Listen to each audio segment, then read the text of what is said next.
Hello students, this is Dr. Anita Raj welcoming you for an important session in coordination compounds. In the previous video, we saw the assumptions of valence bond theory, and in this session, we shall see how this valence bond theory is used to find out the hybridization and geometry and magnetic properties of this nickel tetracarbonyl. Okay. Actually, this valence bond theory is a versatile tool to explain the structure and geometry of various coordination compounds. Now we shall see how it's explaining this nickel tetracarbonyl compound. Okay. Actually, what's the formula of this nickel tetracarbonyl? NiCO 4 times. Is it not? In this complex, the central metal atom is nickel. Right? Metal atom is nickel. Okay. And this central metal atom is coordinated with four ligands. Okay, this carbonyl group CO 4 times we are having. So four carbonyl groups are there. So four ligands are there, right? So carbonyl compound carbonyl group CO. This is the ligand. Okay, and we are having four right? Four ligands, right? And this is a neutral complex. Okay, this is a neutral complex, right? This is a neutral complex. Okay, right. So next point is we need to write the outer electronic configuration of this nickel. Okay, outer electronic configuration. So actually, what is the atomic number of nickel? The atomic number of nickel is nickel atomic number is 28. Okay. So if you are writing the electronic configuration, first we should check the nearest noble gas to this nickel. Okay, so nearest noble gas is argon, right? So how will you write? Argon atomic number is 18. So argon 18, is it not? So argon 18, and the rest we should write. So what else we have? So 3D8 4s2. Okay, 3D8 4s2. So this is the normal electronic configuration of the central metal atom nickel. Okay, but if you want to write the outer electronic configuration, we should write as 3D8 4s2. Okay, 3D8 4s2. Understood, students? Next, we are going to write the outer orbital of metal atom or ion. Okay, see here we are having the nickel. So next we are going to write the orbitals, right? We have written the outer electronic configuration. We have written, right? Next, they are asking you to write the outer orbital of this metal atom. Okay, so how to fill these orbitals? What are the orbitals now? See, this is 3D. Okay, this is 3D, right? And this is 4s. Okay, and this is 4p. Okay, so 4p. So how many 3D orbitals are there? 1, 2, 3, 4, 5. Okay, 4s 1, then 4p 1, 2, 3. Okay, now we are going to fill this, right? Based on Hund's rule of maximum multiplicity, the electrons will be getting filled up. Okay, how many electrons are there in 3D? We are having 8.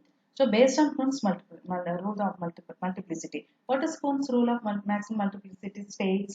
See, actually what happens is the electrons will be getting accommodated in all the orbitals singly, and after completing all the orbitals, then it will start to pair up. Understood? If all the orbitals are of equal energy, the electrons will start to get filled up in singly in all the orbitals first, and then after completing all the orbitals, it will start to pair up. That is given in Hund's rule of maximum multiplicity. So based on that rule, here the orbitals will be getting accommodated. Okay, the electrons will be getting accommodated. So how many electrons are there? 8, is it not? So first we shall fill singly. 1, 2, 3, 4, 5.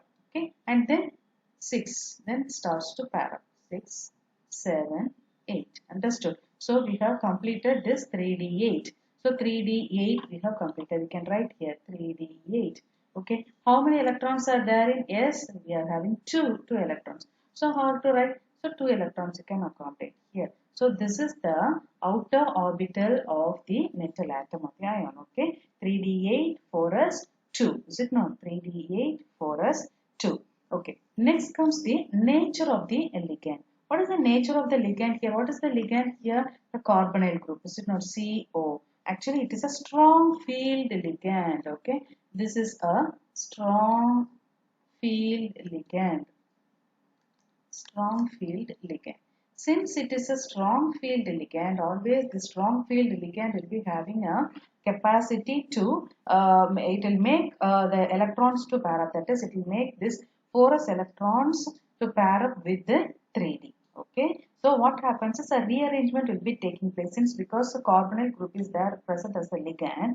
The rearrangement will be taking place. That is, the 4s electrons will be forced to go to 3d orbital. Okay, the 4s electron will be forced. These two 4s electrons will be forced to go to the 3d orbital. So that here again there will be pairing up.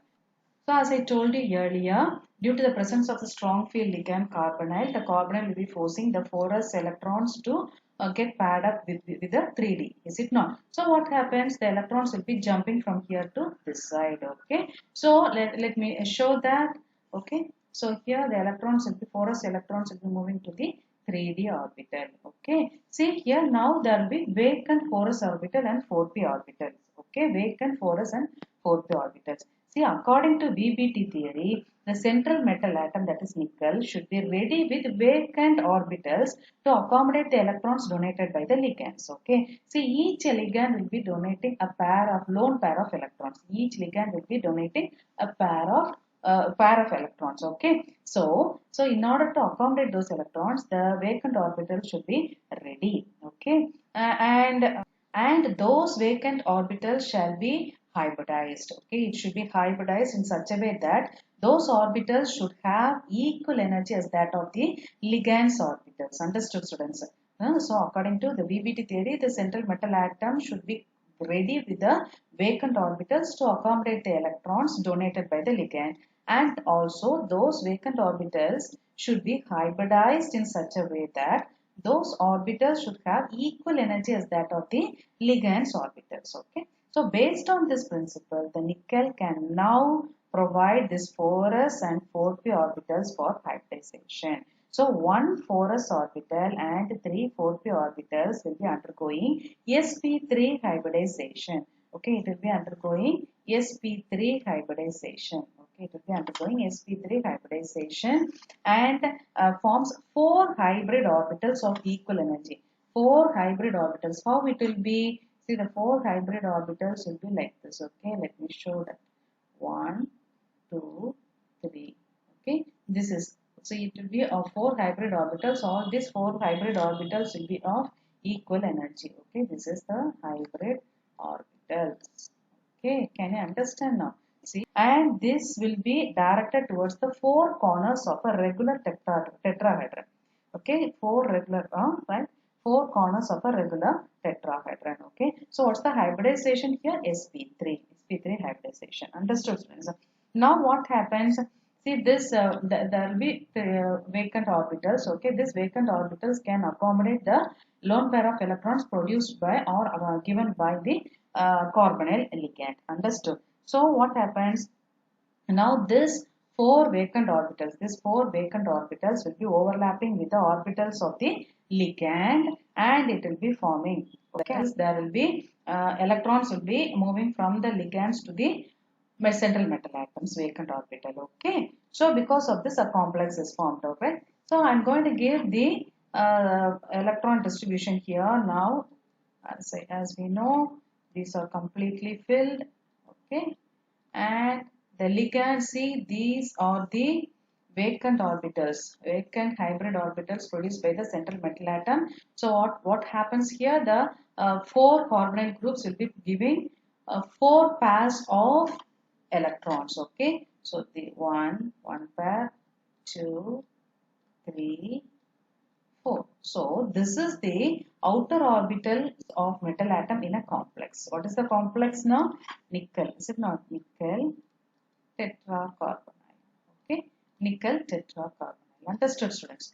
So now what is the geometry of this? Geometry of this nickel Tetra Carbonyl? As I told you earlier, the orbitals will be directed towards the four corners of a regular tetrahedron. Since it is sp3, okay, the geometry will be tetrahedral. Tetrahedral. Understood? So what is the magnetic property? Next comes the magnetic property. See, after forming the complex, we should check the orbitals whether it's having unpaired electrons. See here, this is the electron orbitals. Okay, these are the orbitals, and check whether it is having any unpaired electron. Here we don't have any unpaired electron. Here also we don't have any unpaired electron. If unpaired electrons are there, then we can tell this complex is paramagnetic.